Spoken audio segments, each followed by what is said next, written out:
If you were having coffee with me, I would, as usual, invite you to my tangle of words. I would offer you cake if I had any, but I don't. What are birthdays but an excuse to have cake? Yes, it was my birthday in case you missed the memo. Ashes to ashes, dust to dust. Each year we grow a little closer to excuses to have cake, get flowers, longer hair, and just be in the moment.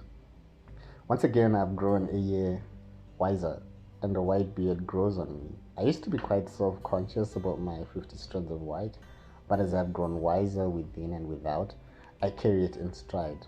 Perhaps it has helped that over the years I have had people who have told me that I make this look cool, and I inspired them to embrace their silver threads like it is what it is.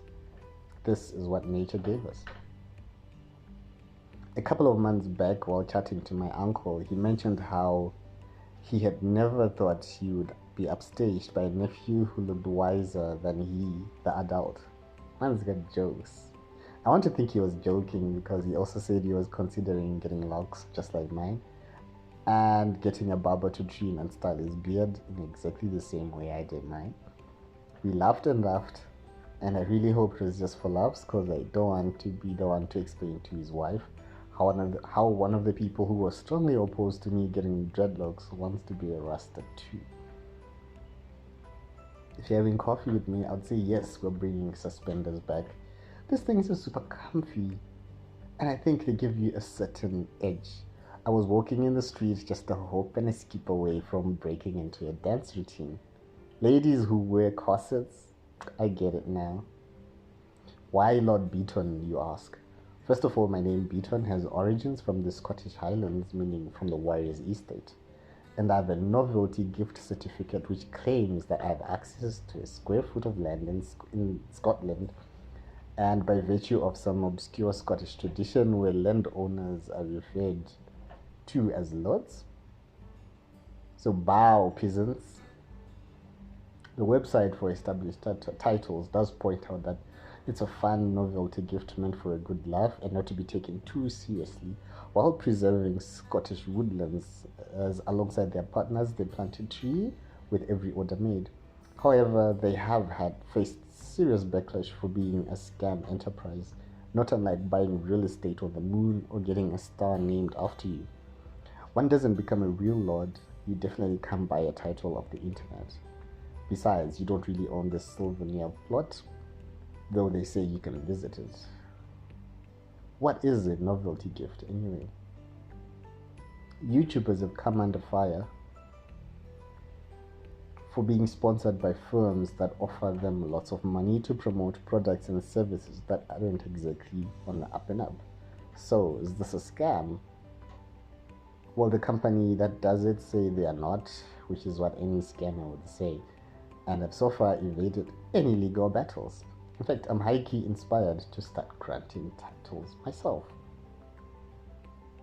If you're having coffee with me, I'll tell you that unlike the kind of lordship that is brought from the internet, I belong to a royal lineage. You could say I'm an African prince, and I don't mean the internet scam one.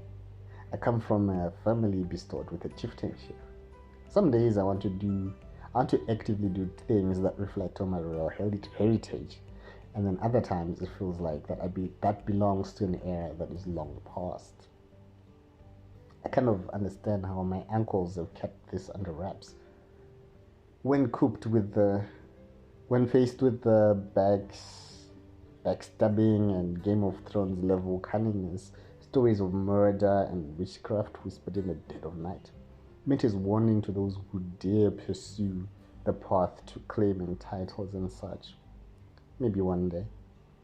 Do you know who's no longer experiencing a lordship-like privilege? Robert Tinotinda Mugabe, son to the late former president of Zimbabwe.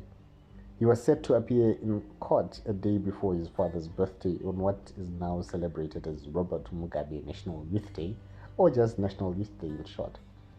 If I had been born a couple of hours earlier, my birthday would have been a presidential public holiday. How cool would that be? Anyway, Robert Tinotenda was arrested on allegations of malicious damage to property, and word on the street is that he would have been untouchable had his father still been president. Talk about a fall from grace. Of course, seems like they do still hold some sway, as the National Prosecuting Authority saved him from a court appearance he had state events to attend to after all. Apparently, the incident was not criminal and the parties could sort out the misunderstanding between themselves. If you're having coffee with me, I'll tell you that we're bracing for Cyclone Freddy.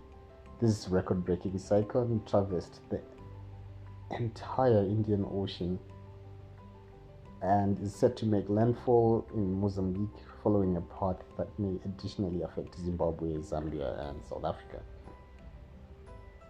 Our civic protection unit seems to react rather slowly. In fact, instead of acting proactively, going about their mandate to safeguard the public from natural disasters, the only messages I've received so far was from my bank urging me to keep safe. But that's likely because they don't want to lose a potential customer than actually caring for my well-being. Schools have been temporarily closed as we wait for the storm to pass. Love and light to those who are affected by the storm. Stay safe out there. What's going on in your neck of the woods?